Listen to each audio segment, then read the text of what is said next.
बगैर बोले आते सीधा बुलडोजर चला दिया इनने, ना कोई कागज देखा ना कुछ देखा।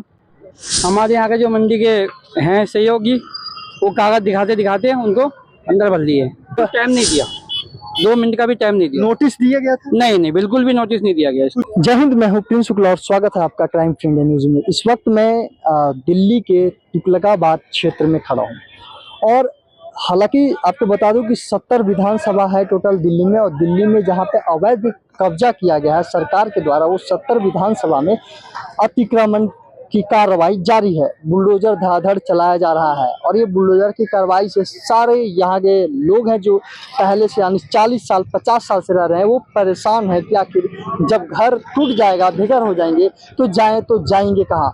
तमाम ऐसे कई सवाल उठ रहे हैं यहाँ के लोगों के मन में। देखिए, एक बार कैमरामैन घुमाए यहाँ पे और दिखाएं कि जो ये टूटा फूटा क्षेत्र दिख रहा है, यहाँ पे देख सकते हैं आपकी जो सामने दुकानें थी, झुग्गी झोपड़ी थी, जो 2 वक्त की रोटी कमाते थे, सारे ध्वस्त कर दिए गए, बुलडोजर के द्वारा तोड़कर गिरा दिए गए हैं। हालांकि इनका सवाल ये उठता है कि जब पुलिस प्रशासन आते थे, पैसे भी लेते थे, फिर भी क्यों झुग्गी झोपड़ी दुकानें तोड़ दी गई। ये कुछ लोगों से बात करते हैं। तो आपका दुकान है?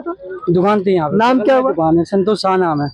अच्छा, यहाँ किस वक्त ये कार्रवाई की गई? ये कार्रवाई कल 1 बजे करीब आए, बगैर बोले आते सीधा बुलडोजर चला दिया इनने, ना कोई कागज देखा ना कुछ देखा।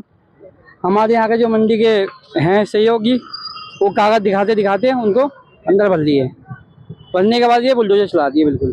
अच्छा, किसी को टाइम नहीं दिया, 2 मिनट का भी टाइम नहीं दिया। नोटिस दिया गया था? नहीं नहीं, बिल्कुल भी नोटिस नहीं दिया गया। कुछ भी नहीं? कुछ भी नहीं दिया आपके पास पेपर भी है? बिल्कुल पेपर भी है। पेपर देखिए, इनके पास पेपर के बावजूद कोर्ट हमने केस किए थे, स्टे ऑर्डर लिया था, बाकी इस स्टे ऑर्डर से भी नहीं माना गया इन लोगों ने। या दिखाने की कोशिश किए थे अधिकारी को? अधिकारी बिल्कुल बिल्कुल देखने को तैयारी नहीं हुए। वो कितने संख्या में आए थे आपके यहाँ जो प्रशासन? कम से कम 2 गाड़ियाँ फोर्स आई थी और पुलिसें थी, बहुत सारी, काफी थे। कुछ अधिकारी भी थे? अधिकारी एमसीडी का अधिकारी। क्या कुछ कहा उन्होंने? और कुछ नहीं कहा उन लोगों ने, बस बुलडोजर चला दिए। चल दिए। गरीब आदमी सरकार से क्या चाहते हैं? क्या चाहेंगे? गरीब आदमी को बस बसा दे जो चल रहा था। 30 साल पुरानी दुकानें हैं हमारे यहाँ पे। देखिए, ये 30 साल 40 साल पुरानी इनकी दुकानें थी। पिताजी थे, हम लोग तो अभी आए हैं। इनके पिताजी के समय से है, कई सालों से इन्होंने रखा है दुकानें, इससे अपनी रोटी चलाते हैं। और उसके बावजूद भी आप देख सकते हैं कि दुकानें तोड़ दिया गया। प्रशासन सुनने तक के राजी नहीं है।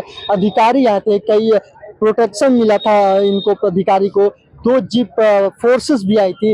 लेकिन सवाल अब ये उठता है कि जो 50 से 60 साल से रह रहे थे, आखिरकार पहले की सरकार कहाँ गई थी?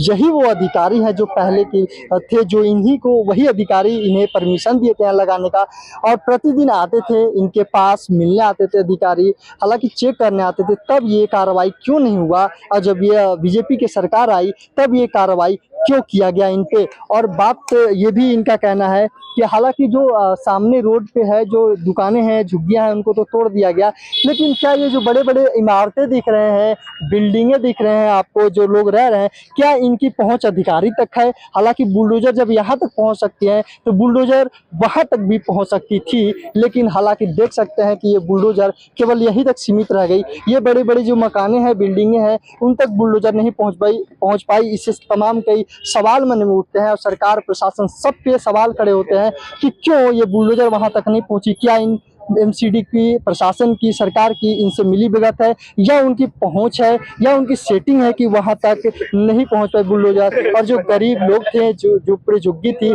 उनको बुलडोजर धड़ाधड़ कार्रवाई कर आराम से निकल गई बिना कुछ सुने। हालांकि इनके पास कोर्ट का परमिशन भी है, पेपर भी है, कोर्ट इन्हें स्टे का परमिशन दे रखा था, टाइम भी दे रखा है, लेकिन फिर भी अधिकारी जो है, उनका कहना यह है कि हम किसी का कुछ नहीं सुनेंगे, ना पेपर देखेंगे, ना कोई कागजात चेक करेंगे, बस अपना कार्रवाई करके निकल जाएंगे। तमाम ऐसे कई सवाल उठ रहे हैं, और ऐसे सवाल उठेंगे ही क्यों नहीं, क्योंकि ये गरीब बेघर हो रहे हैं। तमाम ऐसे खबर को देखने के लिए हमारे साथ जुड़े रहिए और देखते रहिए क्राइम फ्री इंडिया न्यूज। जय हिंद, जय भारत।